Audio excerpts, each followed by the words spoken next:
তো অনেকদিন পর এলাম আমি একটা ভিডিও নিয়ে। অনেকদিন ধরে বেশ ভিডিও করা হচ্ছে না, কারণ মানে কি ভিডিও করব, বাইরে কোথাও গেলে হয়তো আমি সেই ভিডিওগুলো তোমাদের সাথে শেয়ার করি, কিন্তু এখন রিসেন্ট আর কোথাও যাওয়াও হয়নি। ওই ডেইলি মানে যে রুটিনটা হয় আর কি, ডেইলি রেগুলার, তো সেগুলোই চলছিল, যার জন্য কোনো ভিডিও করা হয়নি। কিন্তু আজকে আমি একটা খুব ভালো টপিক পেয়েছি তোমাদের সাথে শেয়ার করার জন্য, যেটা হচ্ছে আমার একজন অফিস কালিগ, মানে সে আমার বান্ধবী, মানে একটা ভালো বান্ধবীও বলতে পারো। ও থাকে হচ্ছে পুরুলিয়াতে, মানে ও আমাদের পুরুলিয়া ব্রাঞ্চের মেয়ে। তো ও বেশ কিছুদিন আগে আমাকে ফোন করেছিল যে অনিমা, তোমার জন্য আমি একটা গিফট পাঠাবো, অ্যাডভান্স বার্থডে গিফট, যেহেতু বার্থডে আমার আসছে আপকামিং।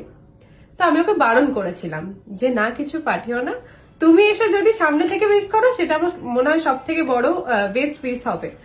তো ও বললো না, যাবো তো আমি নিশ্চয়ই পরে একদিন। তো এখন আমি তোমার জন্য একটা গিফট পাঠাই, এটা আমার খুব ইচ্ছে, তো প্লিজ এটাতে না করো না, মানে এই ইচ্ছাটা একটু প্লিজ একসেপ্ট করো। তো তবুও আমি কিন্তু কন্টিনিউ ওকে না বলে গেছিলাম, কারণ গিফট দেওয়ার থেকে উইশেসটা বেশি গুরুত্বপূর্ণ বা বেশি ভ্যালুয়েবল।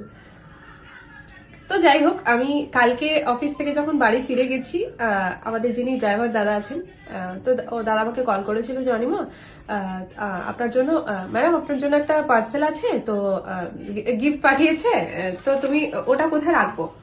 তাই বললাম আমার কে পাঠিয়েছে? বললো রুনি। রুনি হচ্ছে আমাদের ওই যে মেয়েটি বললাম, প্রিয়া ব্যানার্জি, সে তার নাম। তো আমি ওকে বললাম যে ঠিক আছে, তুমি পার্সেলটা এখানে রেখে দাও। আজকে আমি অফিসে গেছি, বেশ কিছুক্ষণ কাজ করলাম, তারপরে হঠাৎ মনে পড়লো যে কালকে তো আমাকে ফোন করেছিল এরকম, দেখি জিনিসটা কি। দিয়ে তারপরে আমি দেখলাম ও একটা খুব সুন্দর একটা ব্যাগ চয়েস করে আমার জন্য পাঠিয়েছে। আমি তোমাদেরকে দেখাই।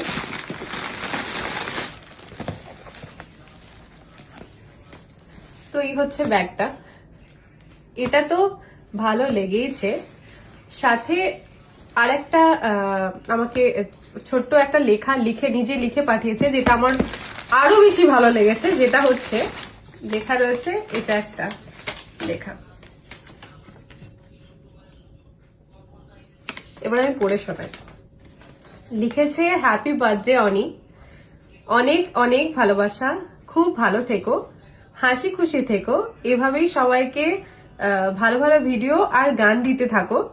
জন্মদিনে কি আর দেব তোমায় উপহার, বাংলায় নাও ভালোবাসা, হিন্দিতে নাও প্যার, advance happy birthday from Runi. খুব মিষ্টি, খুব মিষ্টি, খুব মিষ্টি লেগেছে। আমি মানে অফিসে ঢুকে এটা পুরোটা, আমি ব্যাগটা অলরেডি দেখেছি, ওকে ফটো তুলে পাঠিয়ে থ্যাংক ইউ বলেছি।